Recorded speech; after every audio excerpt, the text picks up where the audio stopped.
Hello guys and welcome back. So today we are talking and debunking the stigma of mushrooms. Now, hindsight, I could have drawn this a little bit bigger. I wanted to use the whiteboard today, so bear with me. I trust you can see it a little bit. We'll be going over all of that information anyways. Generally, when you hear the word mushroom, what do you think about? Do you think about getting high? You think about trippy? Do you think about hippies? Don't classify me as a hippie. I'm a modern hippie or a modern monk, as some like to say. I'm just kidding. You can classify me however you'd like. But mushrooms aren't all trippy. Not all mushrooms get you high. Maybe think about as a kid or even now you go to the grocery store and there's a whole bunch of mushrooms there that you can eat, or there's mushrooms on pizza or mushrooms in foods. Those mushrooms don't get you high. They actually have a range of other benefits as well. So I want to debunk the two types of mushrooms that we normally talk about. So the first is magic mushrooms. That's over here.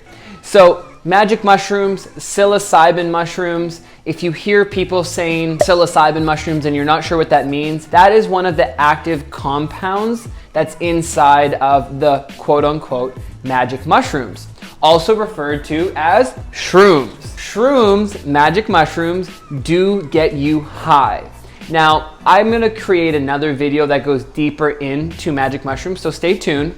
But they do get you high. Some people are microdosing magic mushrooms. Some people are taking larger doses of magic mushrooms. The intention here is to just give you that overview. So magic mushrooms, one of the common strains or species of a magic mushroom is called a golden teacher. In Canada here and throughout North America, a lot of people talk about golden teacher mushrooms, but that's not the only type of psilocybin or magic mushroom. There's over 300 different species of mushrooms that will create a hallucinogenic, psychedelic type of effect. Staying on the range of the magic mushrooms, a lot of magic mushrooms, maybe there's the stigma that they're just for hippies, that they're just to get high. That's not accurate. That's not true. Go on Google, look at some of the research that's been going on around how psilocybin, magic mushrooms, are starting to help people, from veterans with PTSD to near-death patients with cancer, anxiety, depression,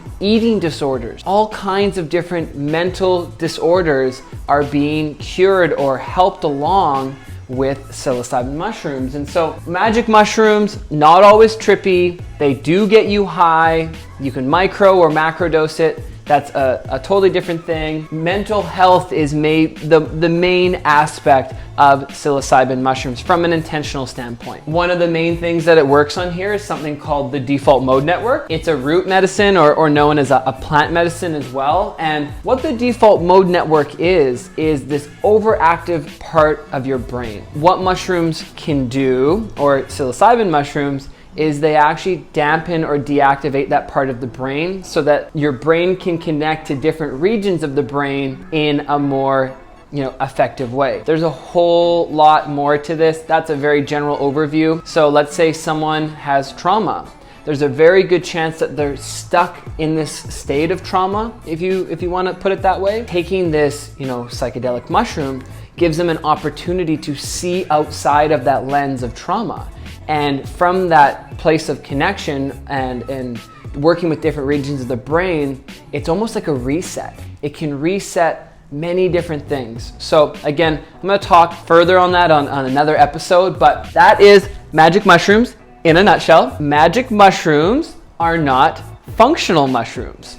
So over here we have functional mushrooms. They do not get you high. Not a little bit, not whatsoever. They do not get you high. We look under, functional mushrooms. Maybe you've heard of reishi, lion's mane, shiitake mushrooms, maitake mushrooms. Those are some of the ones that you might find in your grocery store. A lot of these mushrooms over here, they look much different than what you would expect a mushroom to look like. They don't all have this little stem and this little mushroom top like most of the psilocybin mushrooms. There's thousands of species of functional mushrooms, ones that don't get you high. However, they have tremendous benefits. We're starting to see more here in the Western world, the wide range of benefits that these mushrooms, these functional mushrooms, can provide. Over here in the magic mushrooms, we talked a lot about how they're more supportive of mental health. I'm gonna add in spiritual connection for those of you who are interested in that as well. It can very much increase that in some ways. Now the functional mushrooms, I see them more as supporting the body. They're known to help with gut health, blood sugar, immune system, help the bodies adapt more effectively to stress, provide antioxidants. There's all kinds of different things, that minerals and nutrients that are inside of these mushrooms that provide the body with so much information and value and overall health. To really break the stigma that not all mushrooms will get you high. Some mushrooms are really good for helping you in the mental zone. Some mushrooms are really good for helping you and the physical body in different types of ailments. It's really important to start to know the difference, right? Because we're seeing that functional mushrooms might be one of the greatest rising health and wellness trends as we go into 2021, 2022 and beyond. It's good to make sure you're educated so that when you hear the word mushroom, you don't automatically assume it's gonna get you high. To know the difference between what's gonna get you high and what's not gonna get you high. To realize the difference that some are really helping the body, some are helping the mind, and they do so in different ways. It's really interesting, just to kind of wrap up, but when you think of a mushroom, right, it's growing from the earth. They say that 1/3 of the entire planet, like the ground, the land, is connected by the mycelial network, which is like the root system of the mushrooms. It's how they pop up in the forest randomly. They have this interconnected web underneath of almost the entire planet. And it's actually how trees connect. This is on the functional side. It's how trees connect to each other. It's how they talk to each other. It's how they share nutrients, is through this network of mycelium. When we're talking about mushrooms, think about the fact that when that mushroom is fruiting, whether it's fruiting and popping out of a tree or a log or the ground, or sometimes, you know, poo in some cases, which is a whole nother story. Ugh. But the way I see it is it's taking the nutrients from nature, it's taking the nutrients from the ground, it's taking the nutrients from the tree, and it's providing this fruit. It's providing the fruit of its labor, which is called the fruiting body, which has all of these benefits to it. Just like when you farm, there's a crop, there's the soil, and it produces corn or carrots or whatever it may be. The same is with these mushrooms, right? It's getting the nutrients from the soil, from the earth, and providing us with something that is really quite beneficial to us. I trust that this video helped break the stigma for you. This isn't right or wrong, and this isn't right or wrong either.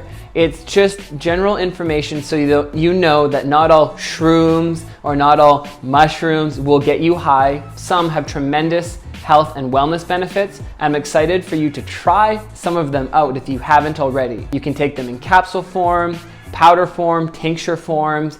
You can eat them raw or incorporate them into your diets. Oasis Adaptogens is coming out with lots of cool products that incorporate mushrooms into their formulations. So again, if you guys have any more questions, drop them in the comments below. Check out our website for resources and information on these mushrooms as well. Much love, guys. Have a great day.